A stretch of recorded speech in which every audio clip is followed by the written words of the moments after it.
Objective 1 से शुरू करा जाए? Yes sir. ठीक है, पहला क्वेश्चन देखो, बुक है सबके पास ना? Yes sir. सबके पास Yes, बुक sir. है? Yes sir.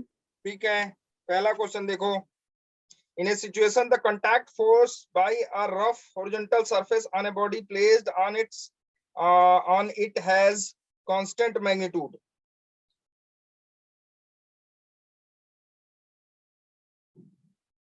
Contact force constant magnitude का है। If the angle between this force and the vertical is decreased, the frictional force between the surface and the body will, क्या होगा? Question समझ में आया? कह रहा है कि in a situation the contact force by a rough horizontal surface on a body placed on it has constant magnitude। कह रहा है कि कोई बॉडी है, मान लो ये बॉडी है, ये बॉडी किसी रफ हॉरिजॉन्टल सरफेस पे रखी हुई है, ये रफ हॉरिजॉन्टल सरफेस हो गया, ठीक है बच्चे? आप कह रहा है कि ये रफ हॉरिजॉन्टल सरफेस हो गया, इस पे रखा हुआ है, और ये इसका नॉर्मल रिएक्शन कितना है? n है, ठीक है?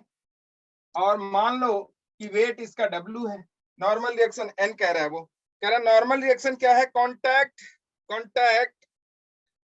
कह रहा है कि contact force by rough horizontal surface on a body placed on it has constant magnitude. कह रहा है कि ये कांस्टेंट है, ये वेरी नहीं है। n क्या है? n क्या है? कॉन्टैक्ट फोर्स है। कौन सा फोर्स है? कॉन्टैक्ट फोर्स है। क्या है ये? कॉन्टैक्ट फोर्स है। तो कह रहा है कि कॉन्टैक्ट फोर्स कांस्टेंट है, वो चेंज नहीं कर रहा है। If the angle between this force and the vertical is decreased, कह रहा है कि ये फोर्स और वर्टिकल के बीच एंगल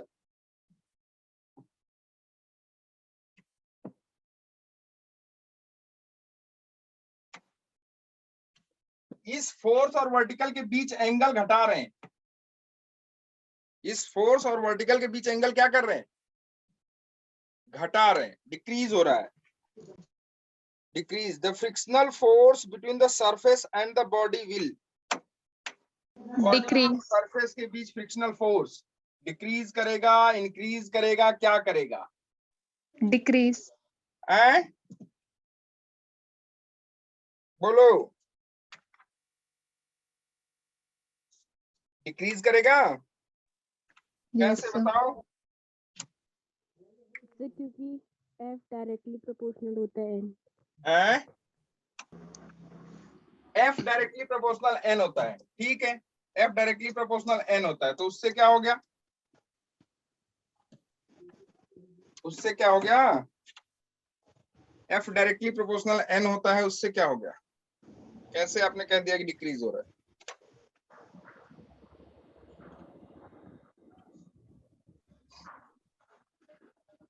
कैसे कह दिया कि डिक्रीज होगा? F डायरेक्टली प्रोपोर्शनल n होता है, ठीक है? तो n को कांस्टेंट कर रहा है, एंगल को डिक्रीज कर रहा है। किसको डिक्रीज कर रहे हैं? एंगल को। एंगल को। अब देखो, सपोज करो मैं दिखाता हूं आपको। देखो, जैसे मान लो कि ये बॉडी है, ठीक? ये एंगल कितना है? थीटा। मान लेते हैं कि ये इंक्लाइन प्लेन पे है, मान लेते हैं। ये हो गया नॉर्मल रिएक्शन, ठीक? और ये नॉर्मल रिएक्शन हो गया। अच्छा, ये mg हो गया भाई, w। अब कह रहा है कि इसकी वैल्यू हमेशा कांस्टेंट ही रहनी है, मतलब चेंज नहीं करेगा, ये चेंज नहीं करेगा। तो थीटा चेंज करने से f डिक्रीज कैसे होगा?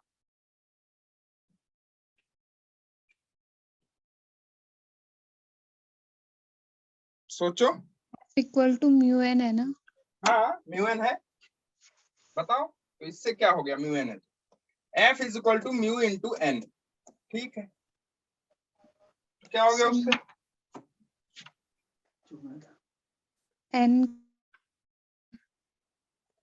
N equal to n equal to, n तो कांस्टेंट है, mg minus F cos theta होगा, क्योंकि उस पे एक एंगल से हम वो लगा रहे हैं। mg minus F cos theta होगा। चलो भाई ये हो गया थीटा आपका, तो इधर हो जाएगा कॉस थीटा, मतलब mg कॉस थीटा, इधर हो जाएगा mg साइन थीटा। चलो ओके। अब तो एक्ट ऑन द बॉडी होगा। तो n की वैल्यू आप क्या करोगे, कह रहा है कि थीटा डिक्रीज कर रहा है, थीटा डिक्रीज कर रहेगा तो ये वैल्यू तो बढ़ेगी ना फिर, यस सर। तो फिर n बढ़ेगा।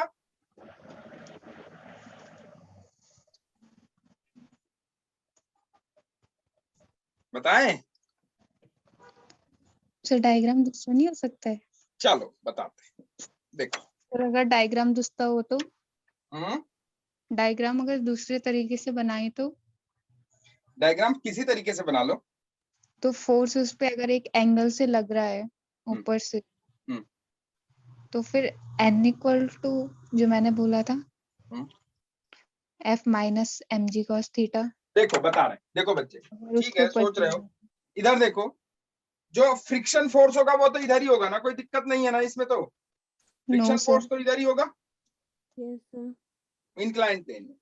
अब देखो बेटा ये बताओ हमको कि यहाँ n की वैल्यू तो हो गई mg cos थीटा, ठीक है यस भाई, sir. mg Yes, cos sir. Theta, लेकिन ये भी वो कह रहा है कि क्या नहीं चेंज करना है, कॉन्टैक्ट फोर्स नहीं चेंज करना है। क्या नहीं चेंज करना है आपको? Contact force. कॉन्टैक्ट फोर्स नहीं चेंज करना है। तो कॉन्टैक्ट फोर्स नहीं चेंज करना है, तो आप कॉन्टैक्ट फोर्स अगर चेंज नहीं कर रहे हो तो इसका मतलब है कि n की वैल्यू आप चेंज नहीं कर रहे हो। तो अगर आप थीटा चेंज करोगे तो n की वैल्यू क्या होगी,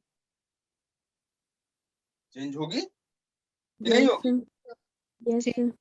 तो n की वैल्यू चेंज नहीं करना है भाई। देखो क्वेश्चन में क्या कह रहा है कि in a situation the contact force by, अच्छा एक कोई सिचुएशन लिया है उसने, the yes contact force by rough horizontal surface on a body placed on it has constant magnitude. Constant magnitude का है if the angle between this force and the vertical is decreased.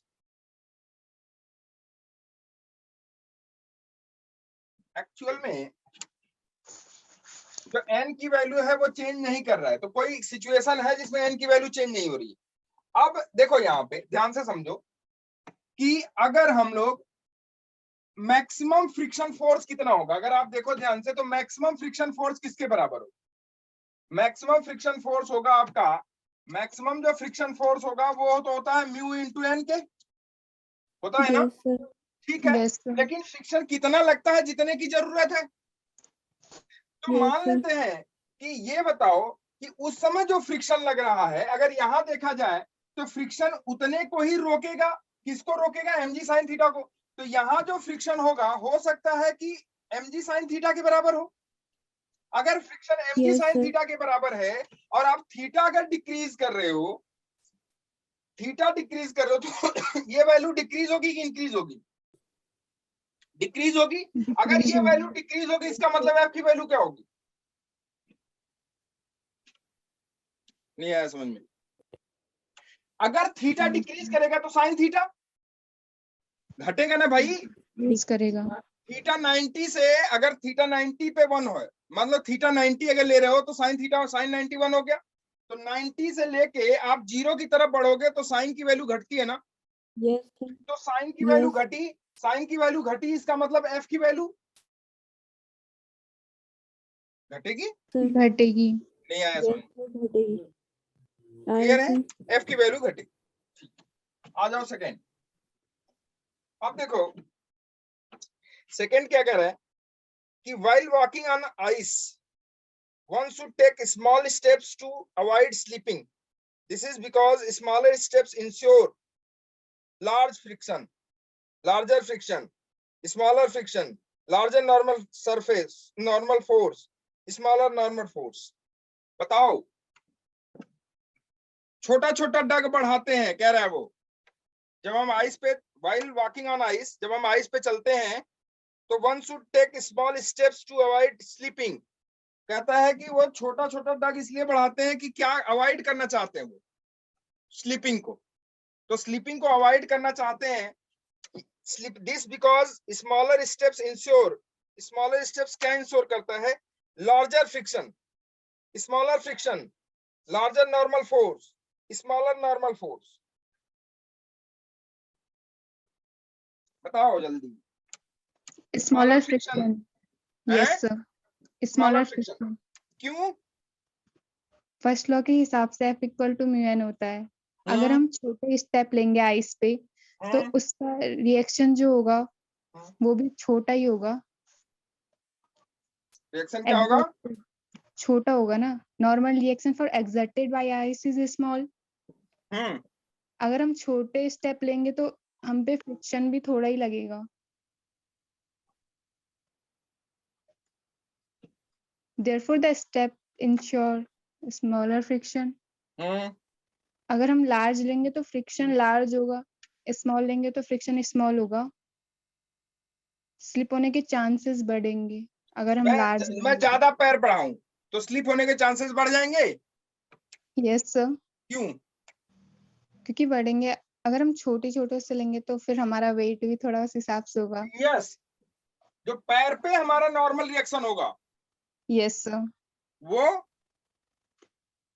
उस पे मतलब वहां contact surface पे जो friction जो होगा. हाँ वो क्या हो जाएगा? वो बढ़ अगर जाएगा. हम यस सर. तो हमें वहां ज्यादा फ्रिक्शन की जरूरत पड़ेगी. हाँ तो फिर हमें छोटे स्टेप लेने होंगे तो और आइस छोटे पे हमें वहां ज्यादा फ्रिक्शन नहीं चाहिए. नहीं मिलेगा. चाहिए क्या? मिलेगा ही नहीं आपको. Yes sir. ठीक है. अगला देखो. A body of mass m is kept on rough horizontal surface. Rough horizontal surface पे बॉडी रखी हुई है. ये a body of mass m is kept on rough horizontal surface. Friction coefficient mu. A person is trying to pull the body by applying a horizontal force, but the body is not moving. The force by the surface on A is F, where F is equal to. कह रहा है कि एक body surface पे रखी हुई है. मास इसका m है तो वेट हो गया mg. Normal reaction n. कह रहा है कि एक हॉरिजॉन्टल फोर्स लगा के इसे क्या कर रहा है? A person is trying to pull the body by applying a horizontal force. Put the body is not moving. Is A not body moving. of mass m is kept on a rough horizontal surface. Rough horizontal surface पे रखा हुआ है जिसका coefficient of friction mu है. A person is trying to pull the body by applying a horizontal force, but the body is not moving. Body move नहीं कर रही है. The force by the surface on A is F, where F is equal to. क्या होगा बताओ? कह रहा है कि F का वेरिएशन पूछ रहा है आपसे. एक हॉरिजॉन्टल फोर्स लगा के उसे खींच रहा है लेकिन बॉडी चल रही है कि नहीं चल रही है? नहीं चल रही है. चल नहीं रही है. तो कह रहा है कि फ्रिक्शन फोर्स की क्या वैल्यू हो? मूव नहीं कर रही. If t equal to 0 करेंगे तो F मीन हमें mg मिल जाएगा. अगर हम t equal to 0 करें. t is equal to 0 मतलब देखो इधर नॉर्मल हो गया आपका mg. ठीक है. इसमें कोई Yes. तकलीफ तो है नहीं. फ्रिक्शन फोर्स आपका इधर लगेगा. ठीक है. ओके. तो t अप्लाइड फोर्स होगा ना. हाँ तो मैक्सिमम जो फ्रिक्शन होगा वो हो जाएगा आपका म्यू mg. कोई दिक्कत है इसमें? नहीं भाई. No sir. मैक्सिमम फ्रिक्शन क्या हो जाएगा? Mu mg. ठीक है. तो ये तो हो गया मैक्सिमम. यहां तक ये F अप्लाई अगर होगा तो वो बॉडी मूव नहीं करेगी. ठीक है. मिनिमम कहां तक होगा भाई? mg तक होगा मिनिमम. है मिनिमम mg तक होगा ना.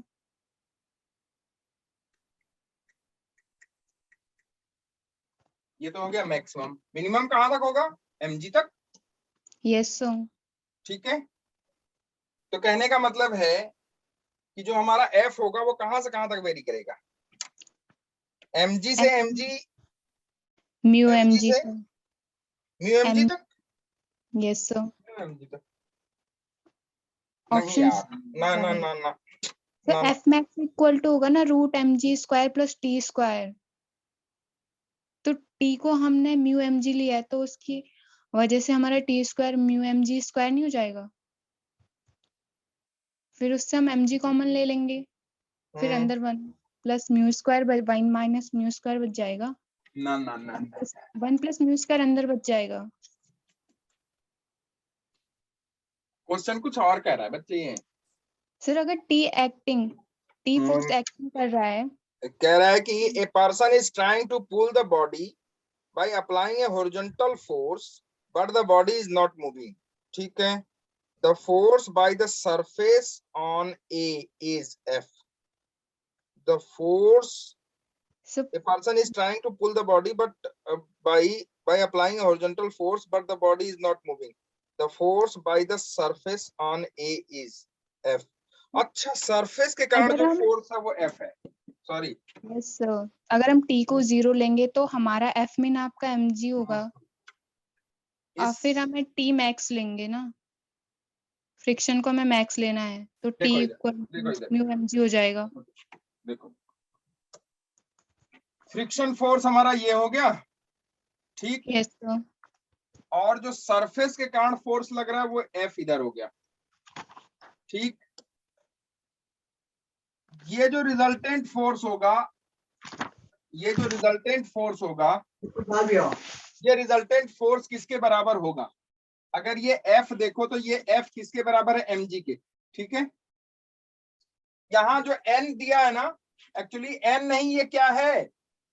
वो कह रहे हैं ये n नहीं है, हम इसको क्या कह रहे हैं? F कह रहे हैं। मेरी बात समझ में आई? फिर से समझ में। ये वही बोल रही थी। ये जो नॉर्मल रिएक्शन है ना, ये नॉर्मल रिएक्शन n नहीं है, ये नॉर्मल रिएक्शन F है। तो जो इस बॉडी पे कांटेक्ट, जो सरफेस के कारण जो फोर्स होगा, वो आपका ये रिजल्टेंट फोर्स होगा। क्यों रिजल्टेंट होगा? इन दोनों का रिजल्टेंट, मतलब इसका भी और इसका भी। क्यों इसका, क्यों ऐसा? क्योंकि फ्रिक्शन फोर्स भी तो सरफेस ही अप्लाई कर रहा है ना, और नॉर्मल रिएक्शन भी सरफेस ही अप्लाई कर। तो देखो, ये जो रिजल्टेंट फोर्स, अगर आप ध्यान से देखो तो ये रिजल्टेंट फोर्स किसके बराबर आएगा? ये आएगा अंडर रूट ऑफ एफ का स्क्वायर प्लस फ्रिक्शन का स्क्वायर, यस ठीक है। अब देखो, इस एंगल को, ये एंगल थीटा है, इस थीटा को कहते हैं, जानते हो क्या?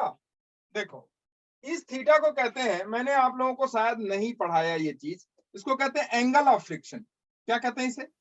Angle of friction. Angle of friction.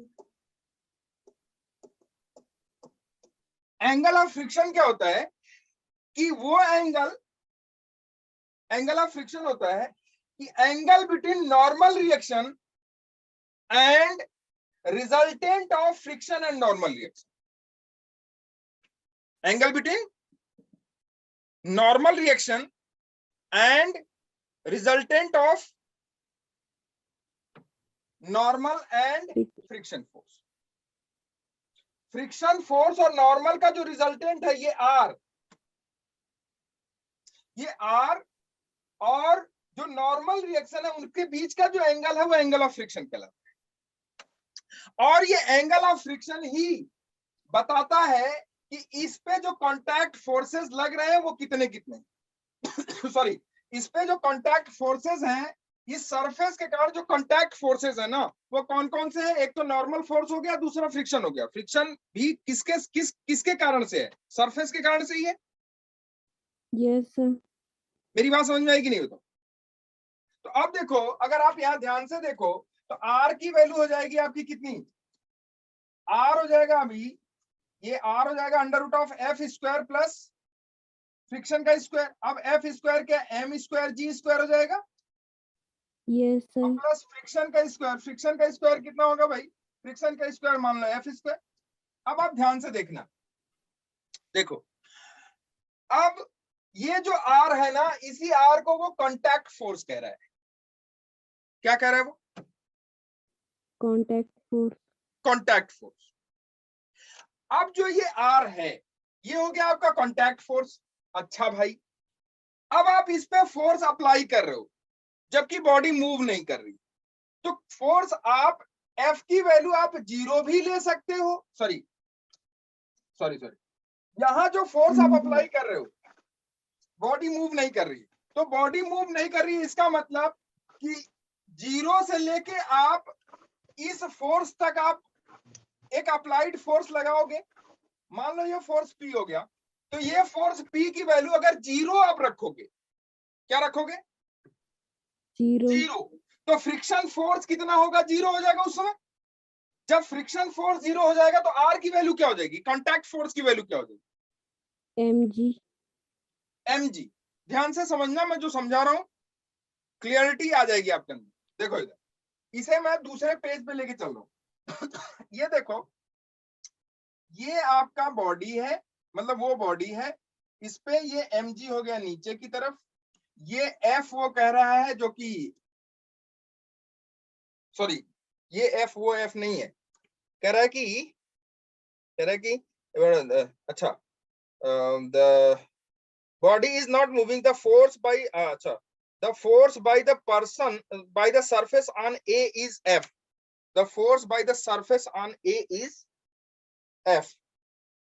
ठीक है, the force by the surface on A is F। ठीक है, ये F की वैल्यू, ये जो force by the surface on body is F। Okay, अच्छा देखो, एक्चुअल में ये जो F है ना, ये F हमारा ये वाला फोर्स है।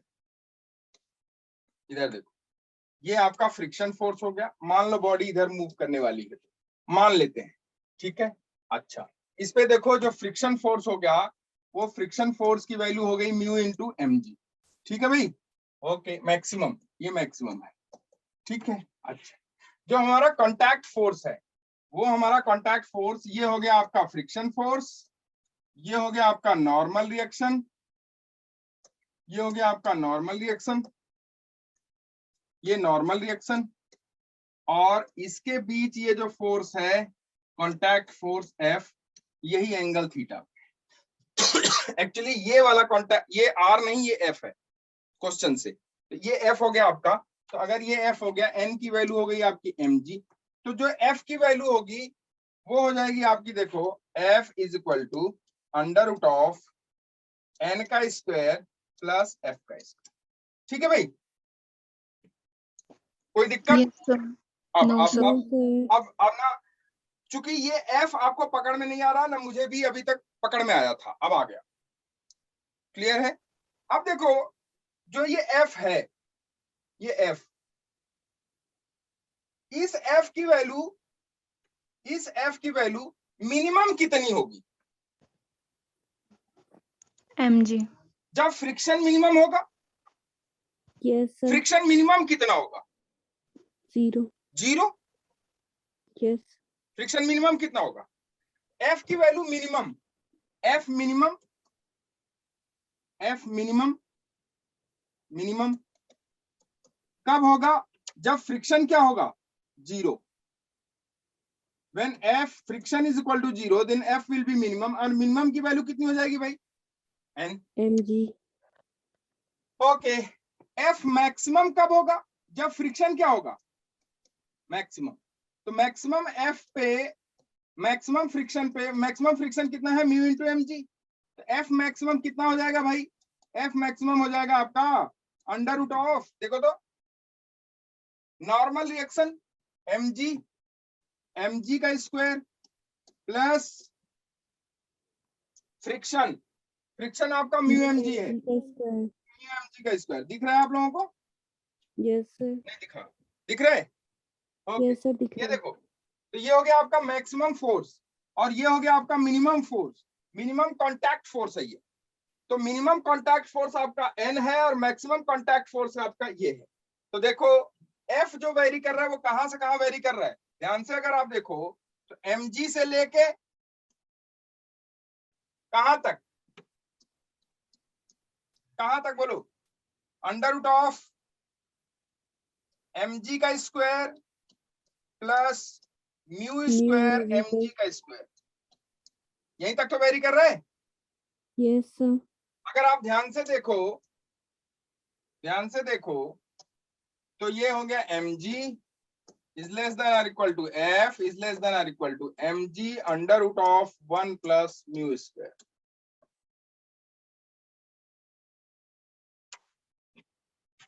ठीक है, यस सर। ये है। कौन सा ऑप्शन सही है इसमें? सी वाला ना।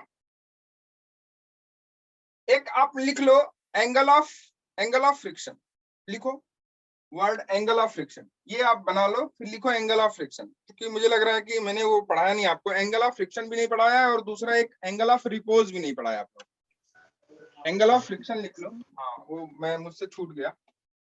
ठीक है, मुझे लग रहा है इसीलिए आपसे नहीं बना। ठीक है, एंगल ऑफ फ्रिक्शन तब बन गया था, हाँ बन गया था। पर सर उसमें एंगल मैंने को देखो, टी बोला था। जो अच्छा इसी को आप टी बोल रहे थे।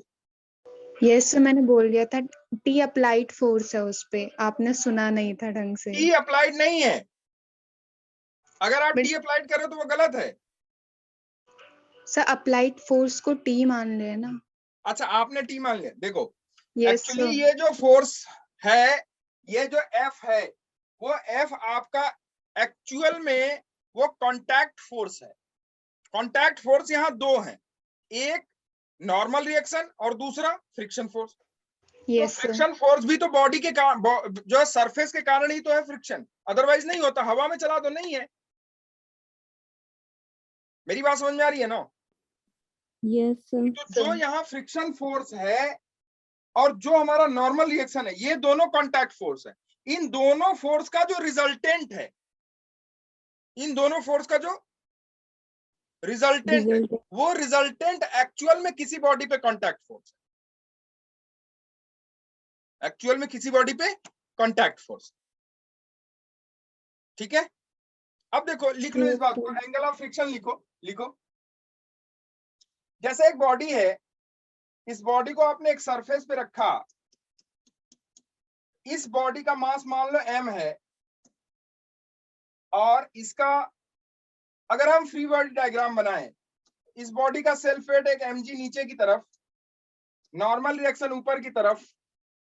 अगर मान लो ये बॉडी आगे की तरफ मूव करा रहे हो आप, इसे मूव हो नहीं रही है, लेकिन ट्राई टू मूव फॉरवर्ड, मैं इसे आगे की तरफ मूव कराना चाहता हूं, तो देखो इस पे फ्रिक्शन किधर लगेगा? इधर की तरफ। Yes sir. अब यहाँ ध्यान से देखो कि यहाँ पे आपका जो इस बॉडी पे जो कांटेक्ट सरफेस के कारण फोर्स है, वो कितने हैं? दो। एक ये नॉर्मल रिएक्शन और दूसरा फ्रिक्शन। फ्रिक्शन। इन दोनों का रिजल्टेंट ये देखो, ये हो गया फ्रिक्शन, ये हो गया आपका नॉर्मल। इन दोनों का रिजल्टेंट ये आर या एन, जो भी मान लो आर, और ये एंगल थीटा। तो ये जो आर है, ये आर किसके बराबर होगा? Under root of N square plus F square. F square. यही जो आर है, इस आर को क्या कहते हैं? Contact force. लिख लो इसको, क्या कहते हैं इसे? Contact force. कांटेक्ट। इसी आर को कहते हैं कांटेक्ट फोर्स। लिख लो इस बार, आर क्या है यहाँ पे? Contact force. कांटेक्ट, ठीक है। Yes sir. अच्छा, और ये एंगल थीटा क्या है? Theta, this angle theta is known as angle of friction. Angle of friction. Angle of friction, angle of friction, this angle theta is angle of friction. तो angle of friction क्या होगा? अगर आप ध्यान से देखो तो किसके किसके बीच एंगल है? ये एंगल है नॉर्मल के और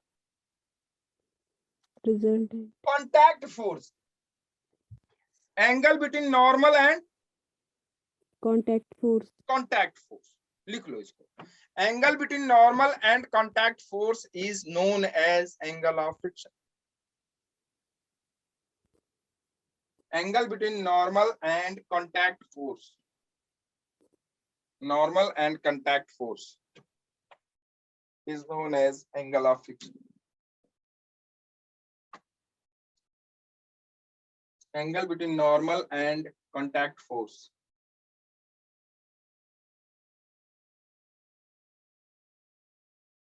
ठीक है,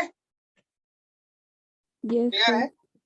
अब देखो, अगर n को कांस्टेंट रखो, किसको कांस्टेंट रखो? N. n को, और f को घटाओ, f को डिक्रीज करो, तो थीटा क्या होगा? सॉरी, हाँ, f को घटाओ तो थीटा क्या होगा? घटेगा। या थीटा को घटाओ तो f क्या होगा? घटेगा। घटेगा कि नहीं बताओ? रुक जाओ, रुक जाओ, क्वेश्चन 1 पे आ जाओ। क्वेश्चन 1 पे, in a situation the contact force by contact force, किसकी बात कर रहा है वो? आर की। क्वेश्चन फर्स्ट देखना, क्लियरिटी आ जाएगी क्वेश्चन फर्स्ट में आपको। क्या कह रहा है ये? In a situation, the contact force by a rough horizontal surface on a body placed on it has constant magnitude. If the angle between this force and the vertical is decreased, कह रहा है कि इस force और vertical के बीच angle घटाओ, घटाओगे तो friction घटेगा कि बढ़ेगा? घटेगा. घटेगा। नहीं आई बात समझ में? Yes, sir. क्लियर हुआ ये? Yes, sir. तो ये दिक्कत कहाँ हो रही थी? चूंकि हमने ये आपको नहीं पढ़ाया इसलिए दिक्कत हो रही, और उसी पे ये क्वेश्चंस थे। Angle between contact force and normal, angle between contact force and normal is known as what? Angle of friction. Angle of friction. ठीक है, Yes, sir. ये एंगल आप जितना कम करोगे फ्रिक्शन की वैल्यू उतनी कम होगी। अगर इस एंगल को 0 कर दोगे तो फ्रिक्शन क्या हो जाएगा? 0 हो जाएगा। Minimum. फ्रिक्शन 0 कब होगा? जब कांटेक्ट फोर्स नॉर्मल रिएक्शन के पैरेलल हो जाए, तो फ्रिक्शन क्या हो जाएगा? 0. 0। फ्रिक्शन की वैल्यू बढ़ेगी जब एंगल ऑफ फ्रिक्शन बढ़ाओगे, एंगल ऑफ फ्रिक्शन बढ़ाओ।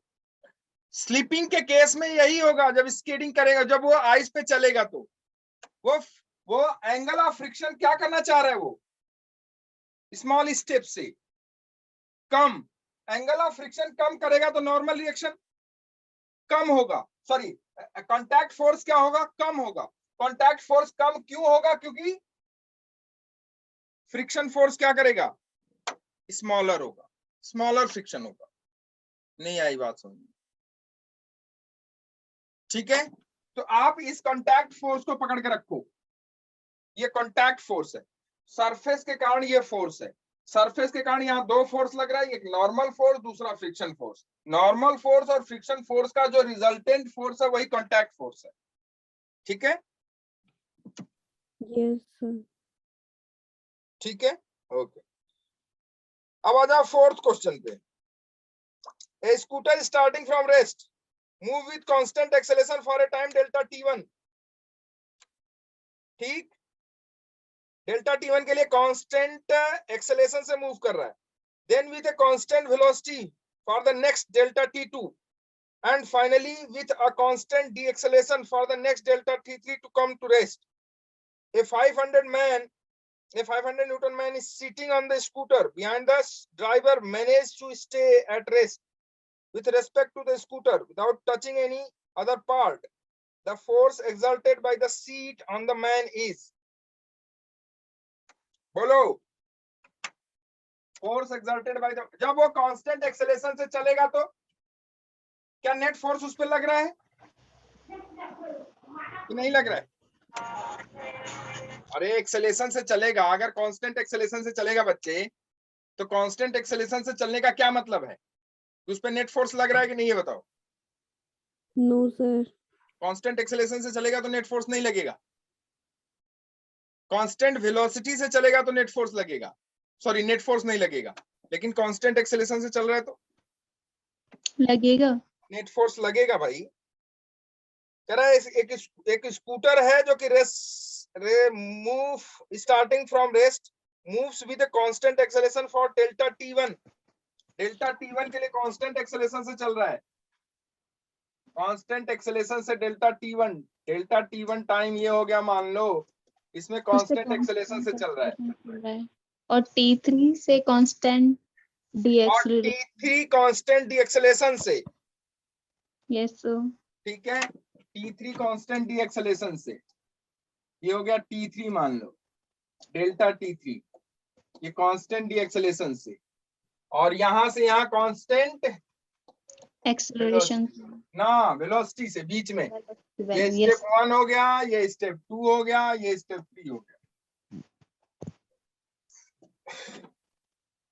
ठीक है। कह रहा कि ए 500 man sitting on the scooter behind the driver managed to stay at rest with respect to the scooter without touching any other part। पीछे बैठा हुआ आदमी है, वो स्कूटर के किसी पार्ट को छुए बिना वो अपने आप को मैनेज कर रहा है। ठीक है। Yes sir. any other part the force exerted by the seat on the man is, कितना फोर्स एक्सर्ट होगा उस मैन पे सीट के कारण, सो नेट जो कांटेक्ट फोर्स होगा वही तो। Yes sir. Contact force R is equal to किसके बराबर हो जाएगा, n square plus f square. Clear है। Yes sir. जब एक्सेलरेट करेगा तो फ्रिक्शन होगा कि नहीं होगा, होगा। होगा। n की वैल्यू तो 500 ही होगी ना। Yes sir. Yes 500 Newton. n 500 क्यों होगा, क्योंकि यहाँ पे जो बैठा हुआ इंसान है उसका वेट 500 है, तो उसका जब वेट 500 है तो नॉर्मल रिएक्शन कितना लगेगा उस पे, 500 लगेगा। Yes sir. ठीक है। आप बताओ जब एक्सेलरेट करेगा तो उस पे फ्रिक्शन होगा कि नहीं होगा, होगा। होगा। क्यों, क्योंकि नेट फोर्स उस पे लगा तो फ्रिक्शन होगा उस पे। अब फ्रिक्शन होगा तो इसका मतलब है कि R की जो कांटेक्ट फोर्स है उसके कारण, सीट के कारण वो वैल्यू R है, तो R की वैल्यू क्या n square plus f square, मतलब f की तो कुछ वैल्यू तो होगी कि नहीं होगी फ्रिक्शन की, तो फ्रिक्शन की अगर कुछ ना कुछ वैल्यू होगी, इसका मतलब R की वैल्यू 500 से ज्यादा होगी कि कम, ज्यादा होगी।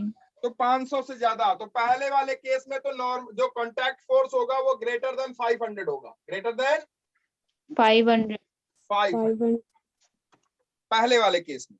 तो डेल्टा T1 में तो 500 से ज्यादा होगा भाई। ठीक है।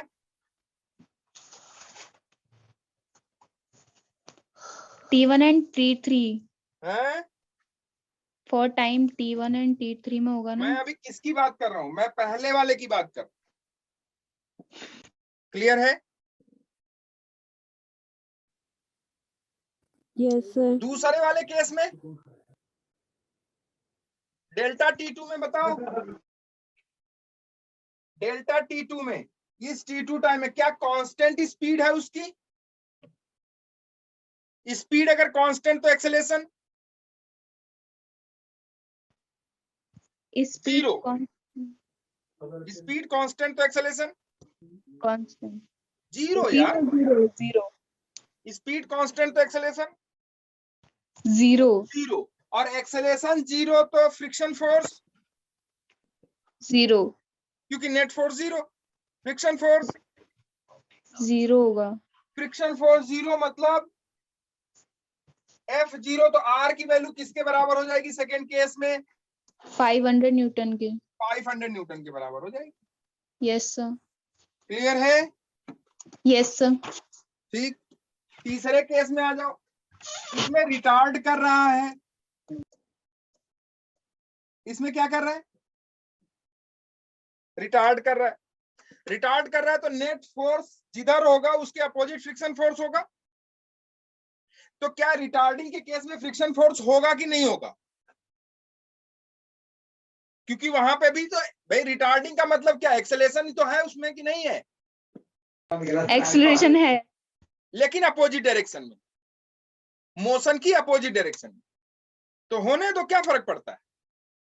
तो मोशन की अपोजिट डायरेक्शन में, इसका मतलब नेट फोर्स लग रहा है ना उस पे, तो फ्रिक्शन फोर्स होगा कि नहीं होगा? होगा, फ्रिक्शन फोर्स होगा उस पे। होगा। तो बताओ कांटेक्ट फोर्स यहाँ तीसरे वाले केस में क्या हो जाएगा? क्या वो under root of N square plus F square होगा कि नहीं होगा? क्या एफ की वैल्यू यहाँ 0 होगी कि नहीं होगी? यस। तीसरे वाले केस में नो सर, 0 नहीं नहीं होगी। होगी, पहले वाले केस में नहीं होगी। दूसरे वाले केस में होगी। होगी। इसलिए जो कांटेक्ट फोर्स होगा वो पहले वाले और तीसरे वाले में ग्रेटर होगा, दूसरे वाले में नॉर्मल के बराबर। आज समझ में बात नहीं ऑप्शन डी करेक्ट। है? ऑप्शन डी है ना उसका answer? Option D, option D. बात समझ में आएगी नहीं है, बताओ पहले। तो आप Yes. अपने दिमाग में बिठा लो कि कांटेक्ट फोर्स मतलब दो फोर्स, कौन कौन सा? एक नॉर्मल रिएक्शन और दूसरा फ्रिक्शन। फ्रिक्शन। नॉर्मल रिएक्शन और फ्रिक्शन दोनों कांटेक्ट फोर्स हैं किसी भी बॉडी पे। उन दोनों का जो रिजल्टेंट होगा वो आर, तो आर ये कांटेक्ट फोर्स है, इस बात को दिमाग में बिठा लो। और देखो यही है ऑब्जेक्टिव से, हमने ऑब्जेक्टिव कराया आपको, आपसे मैंने पूछा ऑब्जेक्टिव का। अगर नहीं पूछे हो तो हम भी छोड़ के निकल लेते हैं, और आप तो खैर छोड़े हुए थे। नो सर, करा था। करा था, गुड। इधर देखो, तीसरा पांचवा क्वेश्चन आ जाओ। नहीं, मतलब पहला दूसरा तीसरा चौथा इसी कांटेक्ट फोर्स पे था, देख लिया आपने? ये चारों क्वेश्चन इसी पे था, पहला दूसरा तीसरा चौथा, चारों क्वेश्चन। अब आ जाओ फिफ्थ पे। देखो तो फिफ्थ क्या कह रहा है। ये फिफ्थ वाला क्वेश्चन आपसे पूछा गया है पेपर में। सर कौन से पेपर में? आपके जेई में, जेई में। रुक जाओ दिखा देता हूं मैं, रुक जाओ दिखा देता हूं। ये देखो मेरे पास जेई पेपर है।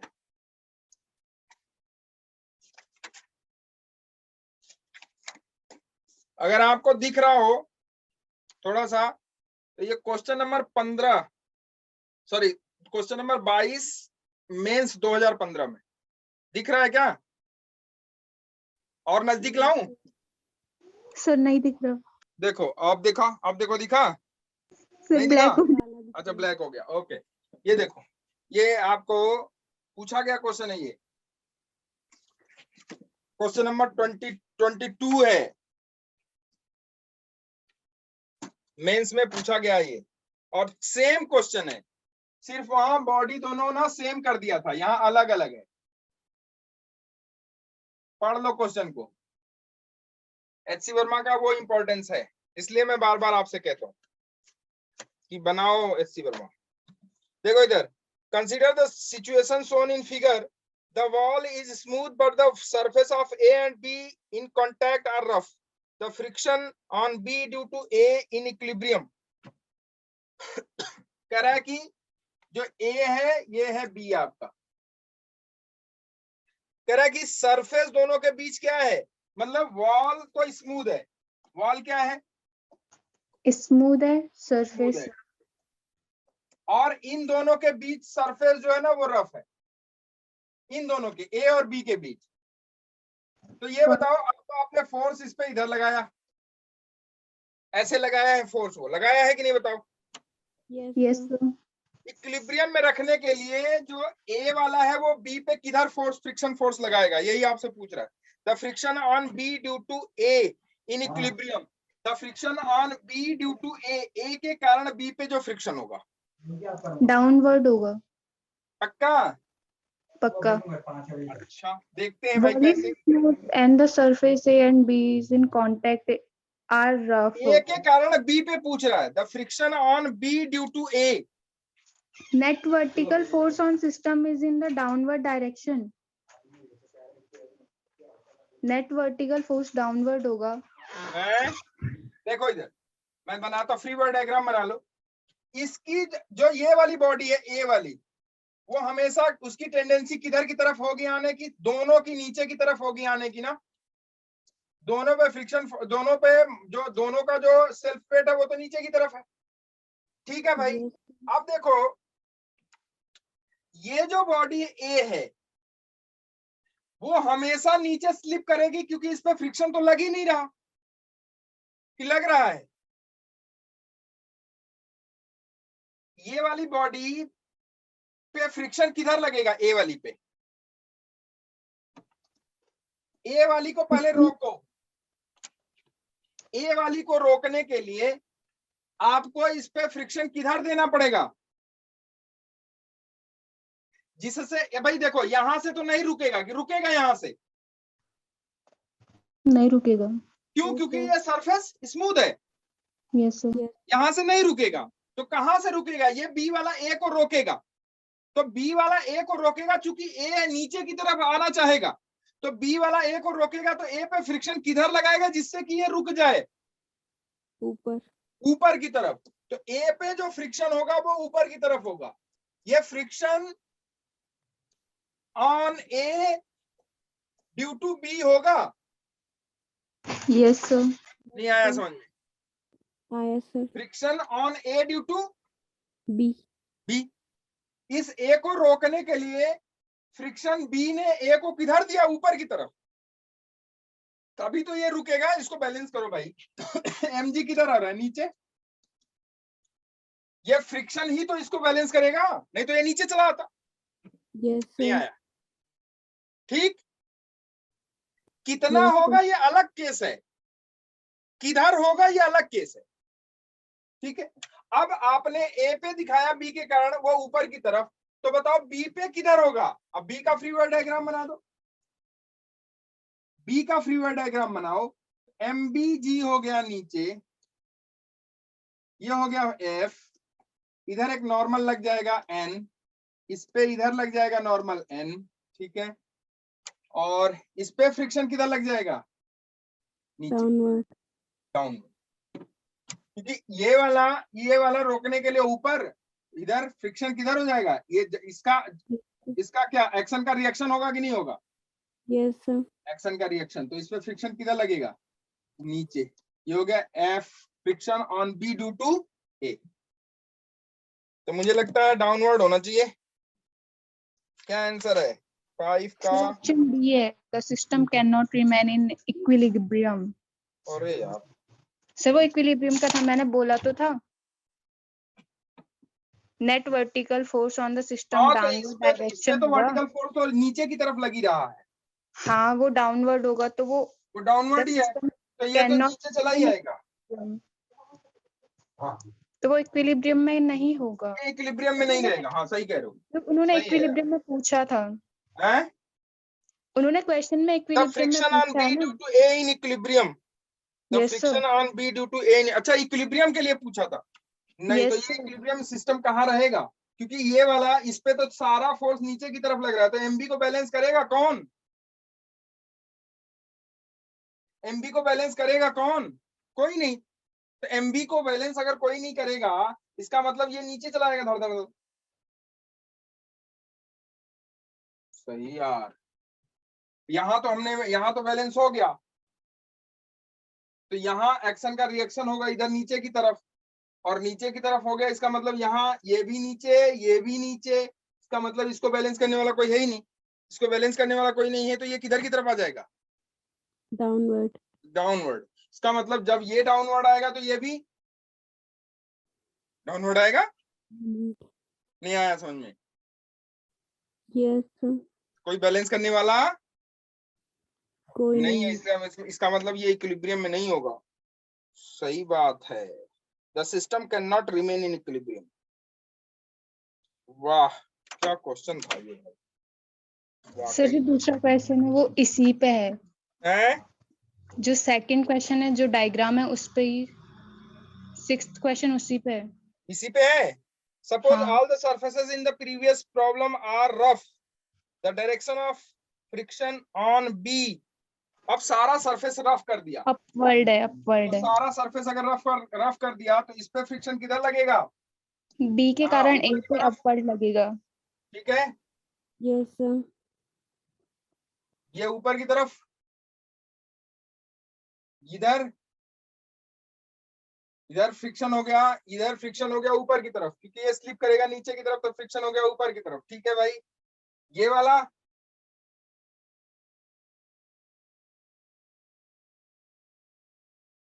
ये स्लिप करेगा किधर की तरफ, नीचे की तरफ, तो इस पे फ्रिक्शन हो जाएगा ऊपर की तरफ। देखो इधर,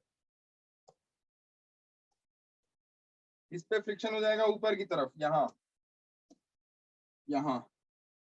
रुक जाओ एक सेकंड, ये फ्री बॉडी डायग्राम देख लो इसका।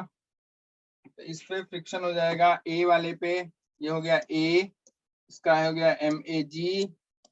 ठीक है, इस पे फ्रिक्शन हो गया F, इस सरफेस को मान लो 1 है तो ये हो गया F1। ठीक है, ओके। इस पे फ्रिक्शन किधर होगा, इस वाले पे। अगर सिंगल सिस्टम मान ले तो इस पे फोर्स, अच्छा ये भी तो बैलेंस होगा ना। इसको रोकने वाला कौन, इसको रोकने वाला फ्रिक्शन, तो फ्रिक्शन इस पे हो जाएगा ऊपर। तो अगर यहाँ फ्रिक्शन ऊपर होगा तो यहाँ फ्रिक्शन किधर होगा, नीचे। ये स्लाइड करेगा नीचे की तरफ ना, तो फ्रिक्शन हो जाएगा ऊपर, और ये स्लाइड नीचे की तरफ जाएगा, फ्रिक्शन हो जाएगा ऊपर। यहाँ फ्रिक्शन, इन दोनों के बीच जो फ्रिक्शन होगा ये हो जाएगा आपका MBG। ठीक है, ये हो गया आपका F। यही होना चाहिए, क्या कह रहे हैं? यस सर, यही है। The friction of the direction of friction on B due to A के कारण B पे जो फ्रिक्शन होगा अपवर्ड होगा। होगा। Yes, ठीक है, sir. होगा कि नहीं बताओ। 6 का A अपवर्ड, सही है, क्लियर है? अरे बोलो Yes, sir. भैया। देखो मैं आपको फिर से बता दे रहा हूँ। देखो इधर, इस वाले का ये जो ये ए वाला ब्लॉक नीचे की तरफ, अच्छा ब्लॉक तो दोनों की तरफ, दोनों नीचे की तरफ स्लिप करेंगे। ए वाला नीचे की तरफ स्लिप करेगा तो इस साइड रोकने के लिए इस पे वॉल है तो वॉल ने फ्रिक्शन लगा दिया ऊपर, MAG नीचे हो जाएगा। अच्छा बी वाले का देखो, तो बी वाला भी नीचे आएगा, तो इसको रोकने के लिए कोई तो होना चाहिए। तो भैया फ्रिक्शन हो गया किधर, ऊपर की तरफ। अब ये वाला फ्रिक्शन हो गया ऊपर की तरफ, क्यों? क्योंकि इसको रोकना था, इसको इक्विलिब्रियम में रखना था। अच्छा इसका जो रिएक्शन होगा वो हो गया ये F2, वो होगा नीचे की तरफ, ये 100% है। ठीक है, अब यहाँ ये बैलेंस है कि नहीं? हाँ बैलेंस है। कैसे बैलेंस है, देखो ये F1 ऊपर लग रहा है और MAG और F2 नीचे लग रहे हैं। ठीक है, बैलेंस हो गया। नहीं आई बात समझ में? I, sir. अगर ये इक्विलिब्रियम में है तो पहला वाला F1 जो होगा वो हो जाएगा MAG प्लस F2, होगा कि नहीं होगा? ये हो गया पहला Yes, केस। ठीक, और अगर ये बैलेंस है तो F2 किसके बराबर हो जाएगा भाई? F2 हो जाएगा MBG के। ये बैलेंस हो, ये बैलेंस हो।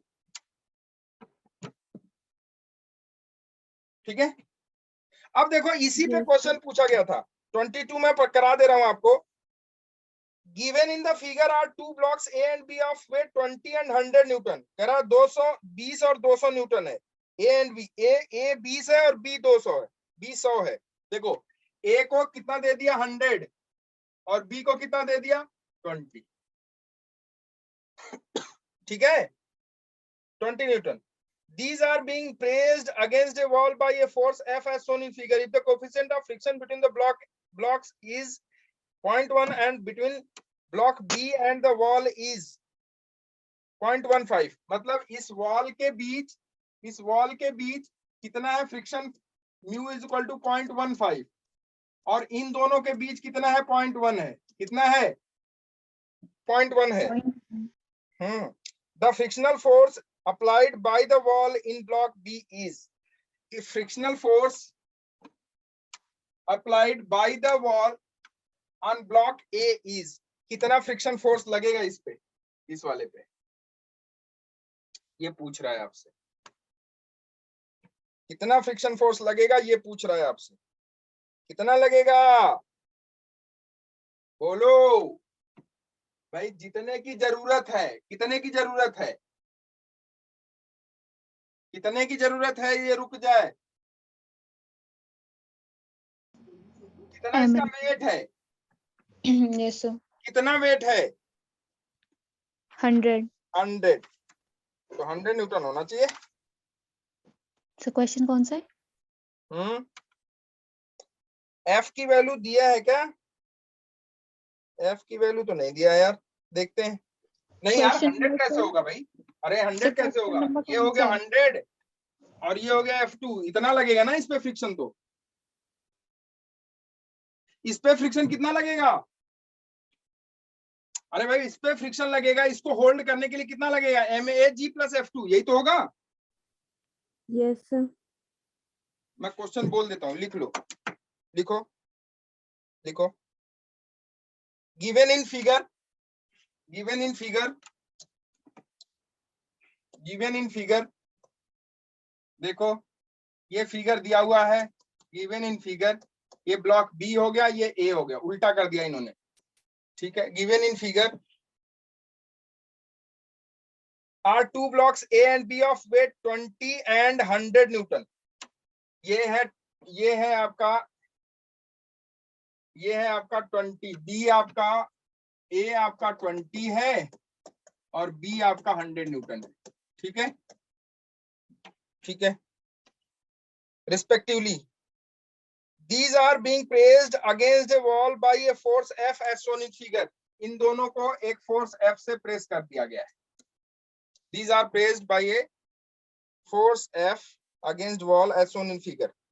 If the coefficient of friction between the blocks is 0.1, कह रहा है कि इस ब्लॉक के बीच कोफिशिएंट ऑफ फ्रिक्शन 0.1 है, इसके बीच कोफिशिएंट ऑफ फ्रिक्शन 0.1 है। मान लो ये सरफेस 1 है, तो इसके बीच कोफिशिएंट ऑफ फ्रिक्शन 0.1 हो गया और यहाँ कोफिशिएंट ऑफ फ्रिक्शन 0.15 हो गया, ठीक है। इसे आप μ1 मान लो, इसे आप μ2 मान लो, ठीक है। The frictional force exerted, frictional force applied by the wall in block B is, इस ब्लॉक बी पे कितना फ्रिक्शनल फोर्स एक्सर्ट होगा? पहले फ्री बॉडी डायग्राम बना लेते हैं। हमने इस फ्री बॉडी डायग्राम बनाया, ये हो गया ब्लॉक बी, ये हो गया ब्लॉक बी और ये हो गया ब्लॉक आपका ए, ठीक, ये हो गया आपका ए। अच्छा, ए वाले पे फोर्स किधर लगेगा? सेल्फ वेट कितना है इसका? ए वाले का 20 न्यूटन। इस पे आपने फोर्स लगा दिया है एक्सर्टेड अप्लाइड फोर्स एफ।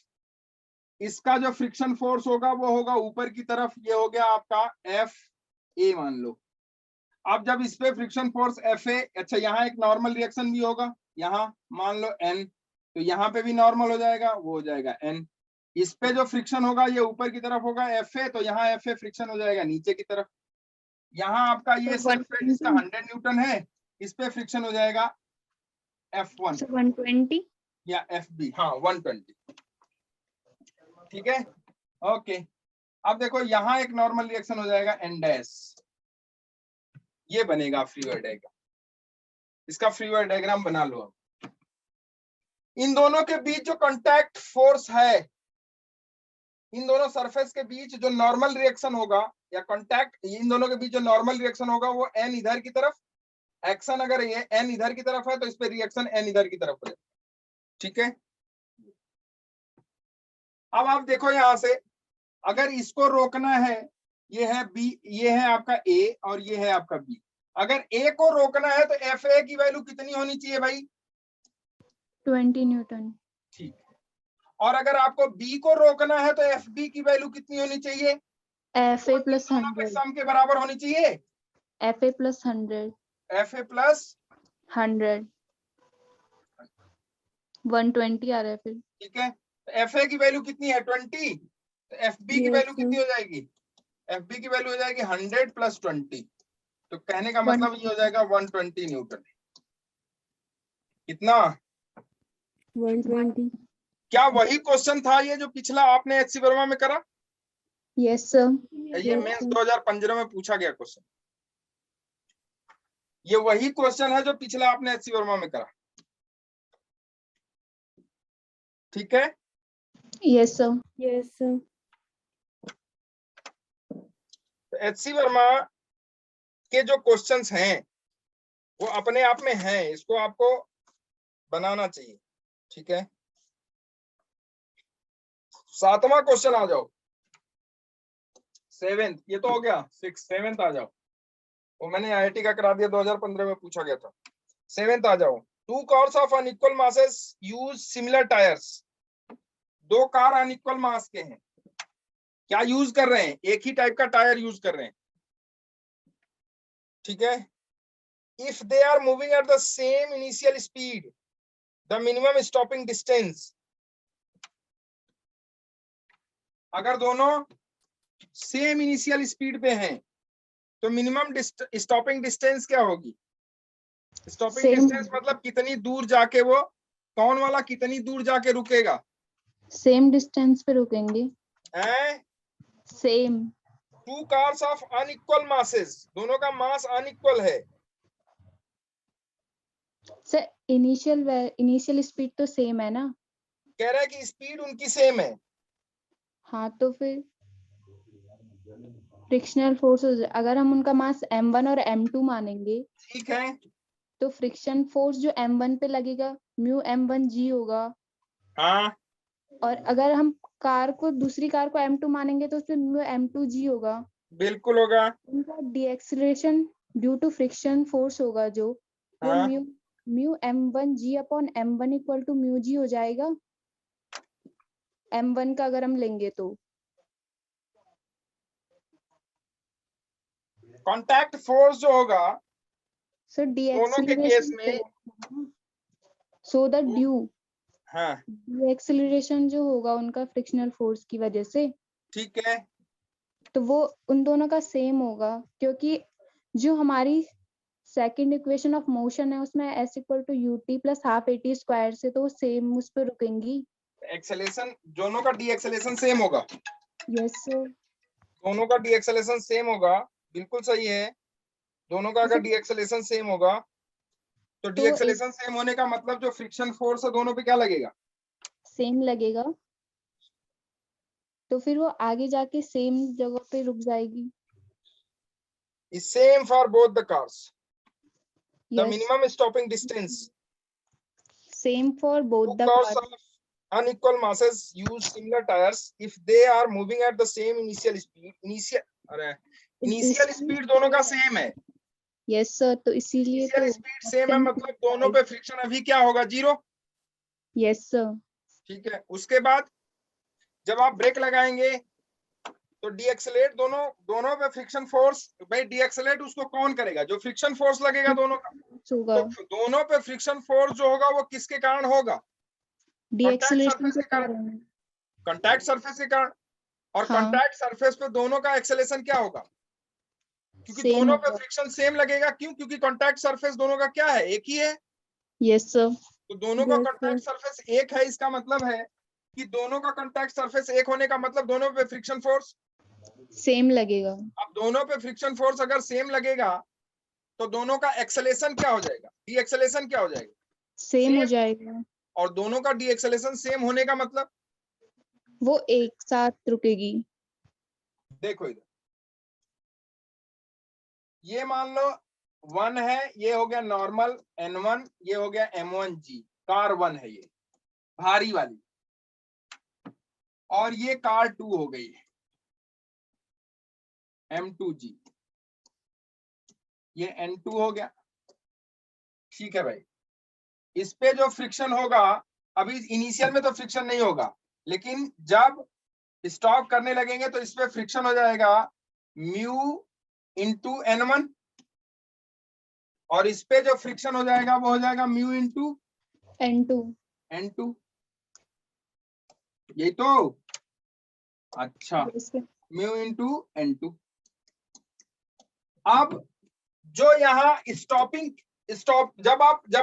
जब आप किसी चीज को रोकते हो ना, तो जो नेट फोर्स लगता है वो किधर लगता है? पीछे की तरफ, जिधर उसका स्पीड है। नेट फोर्स यहाँ कौन होगा? यहाँ नेट फोर्स अगर आप देखोगे, किसी चीज को स्टॉप करोगे तो नेट फोर्स जो होता है ना वो फ्रिक्शन फोर्स ही होता है। नेट फोर्स कौन होता है यहाँ पे? Friction force. तो अगर आप फ्रिक्शन फोर्स देखोगे यहाँ पे, तो वो फ्रिक्शन फोर्स किसके बराबर? नेट फोर्स के बराबर। तो यहाँ फ्रिक्शन फोर्स नेट फोर्स के बराबर अगर मानोगे तो ये हो जाएगा net friction force is equal to mass into acceleration. ये नेट फोर्स हो गया। यहाँ पे भी फ्रिक्शन फोर्स क्या होगा? Mass into acceleration. According to Newton second law net force is equal to mass into acceleration. इस पे नेट फोर्स फ्रिक्शन फोर्स ही है, इस पे भी नेट फोर्स फ्रिक्शन फोर्स ही है। तो अब देखो अगर यहां से आप देखो तो F1 की वैल्यू m1 इंटू ए, तो m1 into A is equal to mu into m1 into G. और यहां से देखो m2 into A is equal to mu into m2 into G. अब यहां ध्यान से देखो m1 m1 को खा गया, m2 m2 को खा गया। तो आप देखो अगर ध्यान से तो एक्सेलेरेशन a1 के लिए a is equal to mu G, और 2 के लिए भी एक्सेलेरेशन क्या हो जाएगा, a is equal to mu G. तो दोनों का एक्सेलेरेशन सेम रहा कि डिफरेंट? सेम। सेम। मतलब दोनों का रिटार्डेशन सेम रहा, दोनों का रिटार्डेशन सेम होगा। तो s is equal to ut plus half at square. Half AT square. Clear है? तो s इज इक्वल टू, अगर मिनिमम डिस्टेंस क्या कह रहा है वो, द मिनिमम स्टॉपिंग डिस्टेंस, तो minimum stopping distance s is equal to क्या हो जाएगा, इनिशियल स्पीड जो भी है उसकी ut minus half at square. तो दोनों के लिए जो केस होंगे s is equal to ut minus half at square, दोनों के लिए हो जाएगा। Yes sir. क्लियर है? तो दोनों के लिए s is equal to ut minus half at square हो जाएगा। इसका मतलब दोनों सेम डिस्टेंस पे रुकेंगे या अलग अलग डिस्टेंस पे? सेम डिस्टेंस पे रुकेंगे। यहाँ जो मैंने ये वाला बताया आपको, ये समझ में आया? Net force is equal to mass into, या एक्सेलरेशन। कोई बॉडी रुकने वाली होगी या आप उस पे ब्रेक लगाओगे, ब्रेक लगाओगे तो जो फ्रिक्शन फोर्स होगा वो उसकी स्पीड का अपोज करेगा। अब स्पीड इसकी आगे की तरफ, तो फ्रिक्शन, और यही फ्रिक्शन फोर्स उस पे क्या करेगा उस समय, नेट फोर्स का काम करेगा। Net force is equal to mass into acceleration. तो मास इनटू एक्सेलरेशन से हमने इसे इक्वेट कर दिया, तो हमने देखा कि एक्सेलरेशन दोनों का क्या आ रहा है, मतलब रिटार्डेशन दोनों का क्या आ रहा है, सेम आ रहा है। रिटार्डेशन सेम होने का मतलब, दोनों रिटार्डेशन सेम होने का मतलब कि दोनों सेम डिस्टेंस पे जाके रुकेगी। रुकेगी। है। तो ये ऑप्शन सी सही है 7 का, is same Yes. For both cars. अच्छे ऑब्जेक्टिव हैं यार यस सर। ना, यस सर, सॉल्व कर रहे सारे हैं? ऑब्जेक्टिव सॉल्व कर रहे थे। अच्छे ऑब्जेक्टिव हैं। In order to stop a car in shortest distance on a horizontal road, one should apply the brakes very hard so that the wheels stop rotating. Option B. Apply the brakes hard enough to just prevent slipping. Yes sir.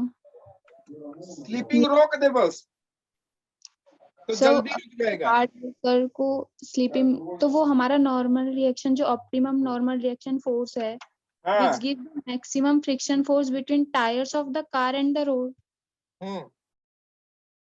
तो उससे ठीक है। Car shortest distance पे रुक जाएगी। Sleeping अगर रोक दो तो काम बन जाएगा। बन जाएगा, नहीं तो स्किड करके वो तो आगे निकल जाएगी। Yes sir. बात समझ में आई ना? तो उतना ही लगाओ जिससे कि apply the brakes hard enough, enough पर्याप्त, टू जस्ट प्रिवेंट स्लीपिंग, जो कि स्लीपिंग रोक दे बस। इतना ज्यादा मत लगा दो कि स्लीपिंग होती रहे। इसीलिए कहते हैं कि अगले चक्के पे ना क्या नहीं लगाओ, ब्रेक नहीं लगाओ, नहीं तो वो क्या कर जाएगी। बाइक अगर चला रहे हो या आप स्कूटी चला रहे हो तो अगले चक्के पे ब्रेक मत लगाओ, नहीं तो वो क्या कर जाएगी, स्किड कर जाती है। स्किड करने से ठीक है वो डिस्टेंस थोड़ा बढ़ जाएगा उसका।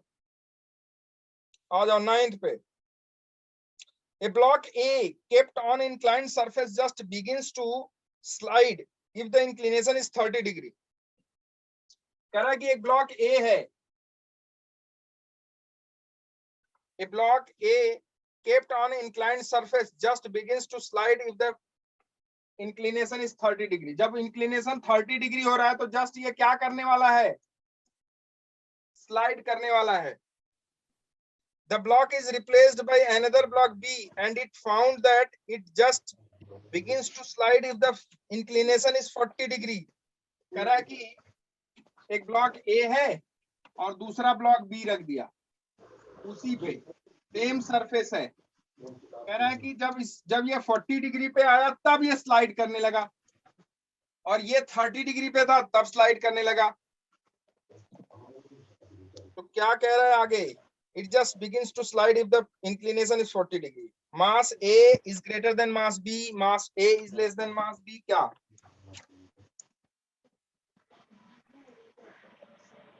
बोलो जल्दी। Just depend on the mass, but depend on theta and mu. देखो एक्चुअल में मास पे डिपेंड नहीं करता है, थीटा और म्यू मैं पे डिपेंड करता है। देखो इधर इसका फ्री वेयर डायग्राम बनाओगे तो MAG नॉर्मल रिएक्शन NA, ठीक है, ये होगा आपका MAG cos थीटा cos 30, ये हो जाएगा MAG sin 30, ठीक है। Yes sir. यहाँ फ्रिक्शन हो जाएगा इधर FA। अब FA की वैल्यू अगर इसको स्टॉप करना है तो FA की वैल्यू कितनी है, MAG sin 30, यस सर। ठीक है। और यहाँ देखो अगर इसे स्टॉप करना है तो ये हो जाएगा आपका MBG cos 30 सॉरी cos 40, ये हो जाएगा नॉर्मल रिएक्शन NB, ये आपका हो जाएगा MBG sin 40 और ये हो जाएगा फ्रिक्शन B। तो FB की वैल्यू जो हो जाएगी, अगर ये जस्ट स्लाइड करने वाला है तो FB की वैल्यू हो जाएगी MBG sin 40, होगी कि नहीं बताओ। Yes sir. ठीक, यस सर। और ये स्लाइड करने वाला है तो FA की वैल्यू MAG sin 30 हो जाएगी, ठीक है। और अगर आप देखो ध्यान से तो यहाँ जो नॉर्मल रिएक्शन है NA वो हो जाएगा कितना, MAG cos 30। cos 30। कहने का मतलब यहाँ कौन सा फ्रिक्शन लग रहा होगा, जस्ट स्लाइड करने वाला तो मैक्सिमम फ्रिक्शन, जस्ट स्लाइड करने वाला होगा तो कौन सा फ्रिक्शन लगेगा यहाँ पे, मैक्सिमम मैक्सिमम। फ्रिक्शन लगेगा ना यार। Yes yes sir. सर। तो मैक्सिमम फ्रिक्शन किसके बराबर होगा भाई, मैक्सिमम फ्रिक्शन आपका होता है F मैक्सिमम जो होता है वो होता है आपका mu into normal reaction. Yes sir. Sir. तो मैक्सिमम फ्रिक्शन ए वाले पे अगर देखो तो mu into normal, mu A into normal reaction A. Yes यहाँ सर। अगर रखोगे आप mu A into normal reaction at A, तो नॉर्मल रिएक्शन एट ए वो हो जाएगा MAG sin 30, yes sir. MAG cos 30। Sorry ये cos 30 होगा, सॉरी यस ये sir. MAG mu cos equal 30, to tan theta होगा ना फिर, cos mu 30 equal to tan 30। ये sin 30। तो MA को काट दिया, G को खा गया, तो mu A is equal to कितना tan tan 30। 30। और यहाँ से अगर ये भी स्लाइड करने वाला है जस्ट, तो म्यू आप बी यहाँ इक्वल से टू निकालोगे tan ये 40। हो जाएगा mu B into MB G cos 40 cos 40 is equal to MBG sin 40, sin 40। MBG M MBG खत्म, तो म्यू बी किसके बराबर हो जाएगा भाई, tan tan 40। 40 के। तो यस सर। यहाँ है mu A is equal to tan 30, mu B is equal to tan 40। 40। मतलब जो आपका रिएक्शन सॉरी जो आपका फ्रिक्शन कोफिशिएंट है वो वेरी करेगा, थीटा और म्यू से वेरी करेगा, मास से वेरी नहीं करेगा। थीटा अगर आप वेरी कराओगे तो मास पे डिपेंडेंट है कि नहीं है, मास पे नहीं है, थीटा और नहीं म्यू है पे मास, डिपेंडेंट है। मास पे नहीं है, देखो मैंने दिखाया आपको, मास पे यस सर। डिपेंडेंट नहीं है। तो क्या कह रहा है ये, तीनों पॉसिबल है। all the three are possible, MA is greater than MB, mass of B, mass of A is less than mass of B, mass of A is equal to mass of B, all the three are possible। ठीक है, कुछ भी हो yes sir. सकता है, कुछ all भी the three are positive. हो सकता है, सही बात, yes sir. all the three will be possible, possible. क्योंकि कुछ भी हो सकता है भाई, इसी सब कुछ तो इसी पे डिपेंडेंट है ना, यस फ्रिक्शन पे। सर। मैक्सिमम ना लग रहा हो, मास इसका कुछ भी हो, मैक्सिमम मान लो ना लग रहा हो, तब फ्रिक्शन कोएफिशिएंट बहुत ज्यादा है, मैक्सिमम नहीं लग रहा है, ये रुका हुआ है, काम खत्म। Yes sir. ठीक है, तो कुछ भी हो सकता है इसमें, तो mu A is equal to tan 30 और mu B is equal to tan 40, ठीक है।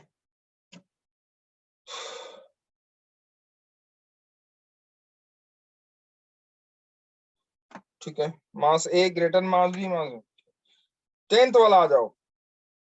A boy of mass m is applying a horizontal force to slide a box of mass m dash on a rough horizontal surface. The coefficient of friction between the shoes of the boy and the floor is mu, and between the box and the floor is mu dash. In which of the following cases it is certainly not possible to slide the box? कह रहा है कि a boy of mass m is applying a horizontal force to slide a box of mass m dash. वाह क्या questions है। कह रहा है कि एक ब्लॉक है जिसका मास कितना है, m है, ठीक है। A boy of mass m, ये m डैश है। एक बॉय है जिसका मास m है, is applying a horizontal force to slide a box of mass m dash on a rough horizontal surface, ठीक है। हॉरिजॉन्टल फोर्स लगा रहा है इस पे, कौन सा फोर्स, हॉरिजॉन्टल फोर्स, ऐसे ऑप्शन ए। देखते हैं बच्चे, हॉरिजॉन्टल फोर्स लगा रहा है इस पे, यस हॉरिजॉन्टल फोर्स, ठीक है। On a rough horizontal surface, वो rough horizontal surface हो। The coefficient of friction between the shoes and the boy and the floor is mu. Mu. कह रहा है कि बॉय ऐसे करके हॉरिजॉन्टल फोर्स लगाएगा, अब ऐसे हॉरिजॉन्टल फोर्स लगाएगा तो म्यू है। बॉय और सरफेस के बीच, बॉय और सरफेस के बीच जो फ्रिक्शन फोर्स है, फ्रिक्शन कोफिशिएंट है, वो म्यू है ना। Yes sir. ठीक है, ये फोर्स Box एफ और- ऐसे अप्लाई किया इस पे, तो इसका मतलब इस पे इधर लगेगा, इस पे इधर लगेगा तो ये स्लाइड करेगा, ये इस पे इधर लगेगा तो ये पीछे जाएगा, तो इस पे फ्रिक्शन फोर्स लगेगा आगे, इस पे फ्रिक्शन फोर्स लग गया आगे, ठीक है। और जो बॉक्स और फ्लोर के बीच है वो म्यू डैश है। ये है आपका mg, ये नॉर्मल रिएक्शन n, ठीक। और बॉक्स और फ्लोर के बीच कितना है, म्यू डैश म्यू डैश है। ये आगे की तरफ जाएगा तो इस पे फ्रिक्शन लगेगा पीछे की तरफ। ये एफ डैश हो गया, नहीं, यस सर। ठीक है। तो एफ डैश हो गया, ये एफ इस पे आगे की तरफ लग रहा है, ठीक है भाई, कोई दिक्कत नहीं है। तो अब देखो क्या कह रहे हैं ये, in which of the following cases it is certainly not possible to slide the box. किस केस में box slide, in which of the following cases it is certainly not possible to slide the box? तो F max is greater than T. अब देखो अगर यहाँ से F max देखा जाए, F is maximum F dash के केस में, तो वो कितना हो जाएगा भाई, एफ एफ डैश मैक्सिमम हो जाएगा आपका mu dash M dash G. Mu dash M dash, M dash G. ठीक है। और एफ मैक्सिमम ये हो गया। अब इससे कम वैल्यू अगर एफ की होगी तो वो स्लाइड नहीं करेगा, यस नहीं करेगा। इससे कम वैल्यू अगर एफ की होगी, भाई देखो स्लाइडिंग इस बॉक्स की तब होगी जब बॉक्स की स्लाइडिंग के लिए लिखो, blocks for sliding of box, for sliding of box, sliding of box, block की स्लाइडिंग के लिए जो एफ है वो ग्रेटर होना चाहिए एफ डैश से, यस सर। ठीक है। एफ डैश से ग्रेटर होना चाहिए, और एफ डैश की वैल्यू आपकी है, एफ म्यू डैश की डैश वैल्यू आपकी है M mu dash. Dash M dash. इसका मतलब एफ ग्रेटर होना चाहिए आपका म्यू डैश एम डैश से, ठीक है। Yes sir. अगर Yes, sir. F mu dash M dash से ग्रेटर होगा तो ये स्लाइड नहीं करेगा। नहीं करेगा, सॉरी करेगा, करेगा, ठीक हाँ, है। अगर उससे ज्यादा होगा तो करेगा, उससे कम होगा तो नहीं हाँ। करेगा। अब इस अगर ये जो है ये जो स्लाइडिंग के लिए F is greater than F dash, अच्छा ये जो एफ है वो किसके बराबर होगा, जो फ्रिक्शन लग रहा है इसके बीच, वो F is greater than F dash ना ना ना equal to equal mu to F, mu. ठीक है। Yes sir. Yes, sir. तो ये एफ कितना है भाई, म्यू ये है। एफ आपका है ये वाला एफ जो यहाँ पे लग रहा है, ये एफ आपका है mu into mg M G, और यस यहाँ सर एम डैश जी है। यस सर जी से कैंसिल हो जाएगा ठीक है, जी से हो जाएगा कैंसल। कैंसिल तो जी से अगर कैंसिल हो जाएगा तो देखो यहाँ अगर स्लाइडिंग नहीं होनी है, इसका मतलब ये वाला जो फ्रिक्शन है, ये फ्रिक्शन इस एफ से क्या होना चाहिए, कम होना चाहिए। यस सर और अगर बच्चा ही स्लाइड कर गया तो वो बॉक्स को क्या स्लाइड कराएगा? यस सर नहीं आई बात समझ में? सर अगर आ बच्चा ही स्लाइड कर गया तो बॉक्स को क्या स्लाइड कराएगा? नहीं स्लाइड यस कराएगा। इसका मतलब है कि ये वाला जो फ्रिक्शन फोर्स है, इससे क्या होना चाहिए? कम होना चाहिए कम होना चाहिए। सॉरी, कम नहीं, ज्यादा ना। हाँ सर यहाँ जो फ्रिक्शन फोर्स है, इससे ज्यादा ज्यादा होना होना चाहिए। चाहिए इसका मतलब एफ की वैल्यू जो है वो इस वाले से इक्वल नहीं, इस वाले से लेस होनी चाहिए, लेस। यस सर ठीक, लेस ठीक है। यस सर एफ यस की सर वैल्यू इससे लेस, कहने का मतलब है ऐसा होना चाहिए। यस सर ठीक है, यस सर तो ये स्लाइडिंग का, ये वाला तो स्लाइडिंग के लिए था ना, ये वाला स्लाइडिंग नहीं ये के लिए स्लाइडिंग के लिए था।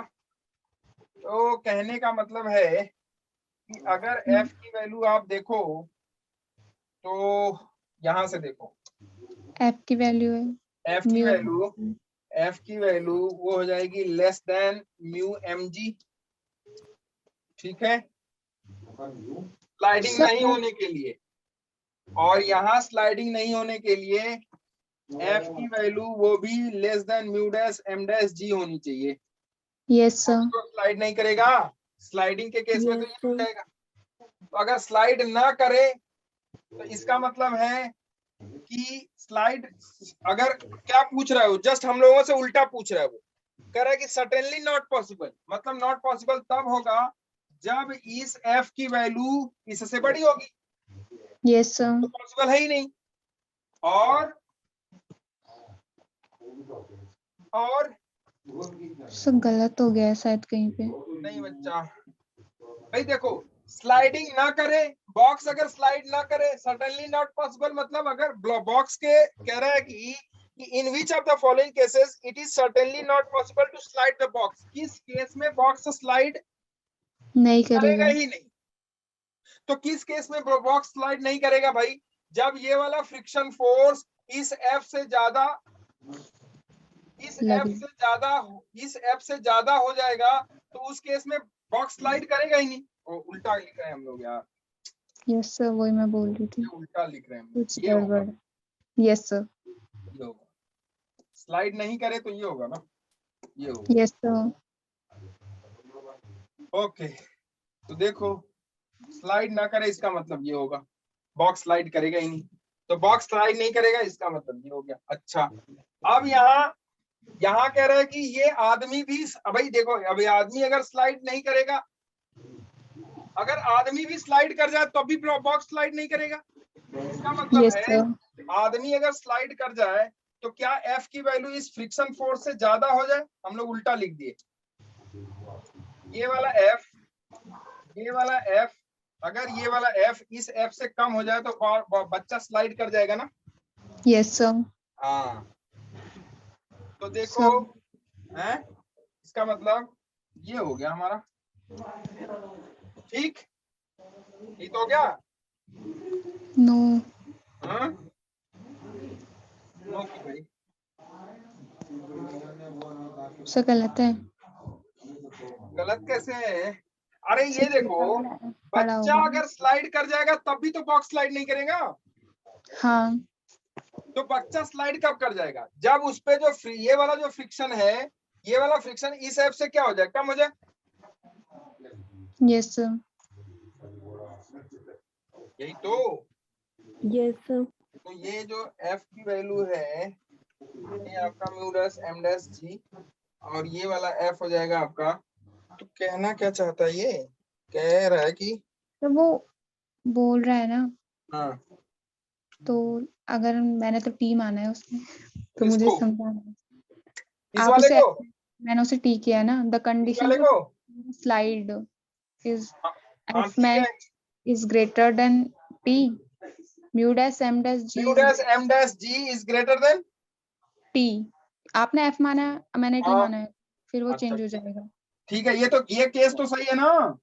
ये सर एफ मैक्स की जो वैल्यू हो जाएगी वो म्यू एम जी हो जाएगी ना।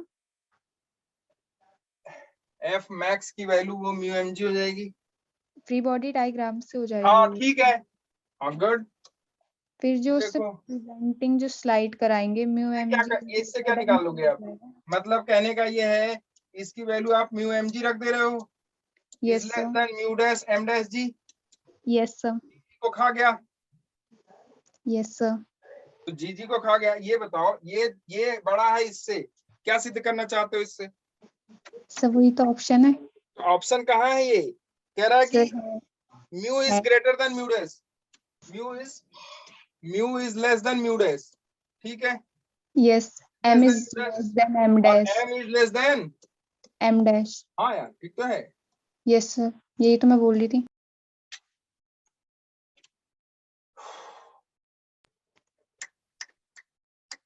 Mu is less than mu dash, mu dash, M is less than M dash. Yes sir, m is less than m dash। ये f की वैल्यू आपने, मतलब f की वैल्यू किसके बराबर हो ये, अच्छा मतलब बॉय पे हम आए ही नहीं। यस सर, बॉय फ्री तो बॉडी किसी केस डायग्राम। में वो क्या कर देगा, उसको कह रहा है बॉक्स स्लाइड ना करे, बॉय हाँ, स्लाइड कर जाए ना करे कोई फर्क नहीं पड़ता, ठीक है। बॉक्स को स्लाइड नहीं हाँ, कराना है। सही है। हम यस सर, बॉक्स के चक्कर में पड़े हुए, सॉरी बॉय के चक्कर में पड़े हुए कि बॉय स्लाइड ना करे, इसका मतलब इसकी Supervision वैल्यू नहीं इससे करना, क्या होगी, कम इसकी हो वैल्यू इससे कम होगी, तब वो बॉक्स बॉय स्लाइड कर जाएगा, बॉय स्लाइड कर जाएगा यस इसका सर। मतलब सर वो समझने में थोड़ी प्रॉब्लम थी उसे। क्वेश्चन का, ठीक है।